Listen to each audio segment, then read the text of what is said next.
Dragging along and thinking of all the dreadful things that had happened, John walked about halfway home when he heard the cheery voice of his father. Hello, hello, called Mr. Midas, crossing over from the other side of the street. He was on his way home from the station. You left the party really early, didn't you? What? Mr. Midas had just seen the patches and streaks of chocolate that were drawing on John's face and all over his clothes. Good gracious, he said. No wonder you left the party early. How did that happen? Remember, John was bobbing for apples, and of course, when his mouth touched the water and the apples, everything turned to chocolate. And Susan was also bobbing for apples in the same exact place, so everything turned for chocolate for her, too. Then it got all over their clothes. So John ran out of the party early because he was embarrassed. And now John's dad is seeing his clothes all covered in chocolate, and he's very confused. Wouldn't your parents be confused too if you came home from a party head to toe in chocolate? John burst into tears. It had been so awful. But now he could tell his father about his terrible day. He stopped crying and only sniffed a little now and then as he told the whole story about taking the coin to the candy store, about buying the box that had turned out to only have one piece of chocolate in it, about the toothpaste, about breakfast, the gloves, the silver dollar, the pencil, the lunch, the trumpet, and finally the apple ducking water. You mean to tell me they really all turned to chocolate? Mr. Midas asked. You're sure you didn't imagine any of this? No, John assured him.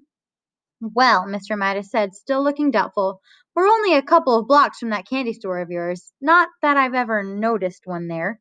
Suppose we take a stroll over and ask the man whether his chocolates always do strange things to people. It's on the next corner, John said, recognizing some of the houses on the side of the street.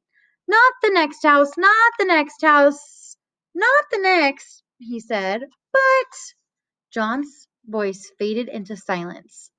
The corner where he had found the candy store was nothing now but an empty lot, flat, open ground littered with a pile of rusty tin cans and broken bottles.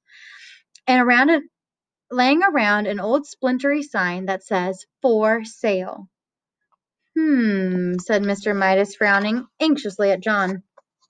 I think we better pay a visit to Dr. Cranium before we go home. That's where the store was, though, John protested, beginning to cry again. He had shed more tears in that one day, it seemed, and certainly eaten way more chocolate than in all of the other days of his life put together. I know it was. The store was right there. Dr. Cranium was a busy man, but as luck would have it, however, he was able to see Mr. Midas and John almost at once. Well, well, well, well, well, well, well, Dr. Cranium said. And how are we getting along now, John? Have we cut down our candy intake? How do you do? Responded John dully. Apparently he's had a bad day, Dr. Cranium, Mr. Midas said.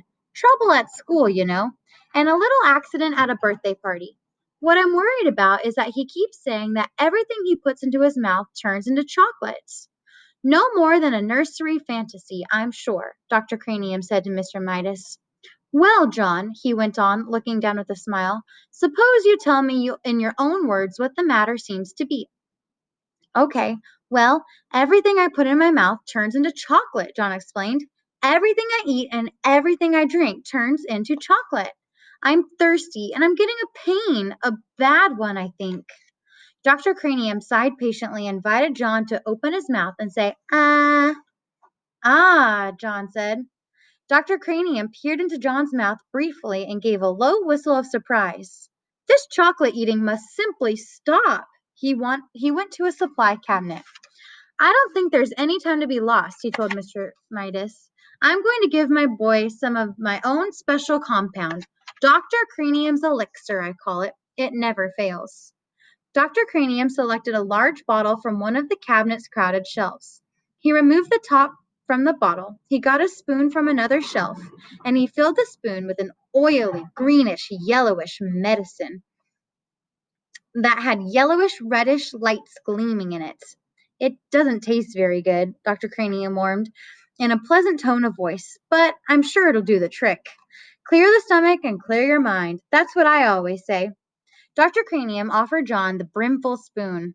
Must I? John asked his father. I know it's just going to turn into chocolate. Go on, Mr. Midas nodded encouragingly. Drink it down. So that's the elixir that's apparently going to clear out John's stomach. But John isn't scared that the medicine's going to taste bad. John's scared that the medicine's going to taste like chocolate because everything else he's eaten that day has turned into chocolate. John took the spoon between his lips.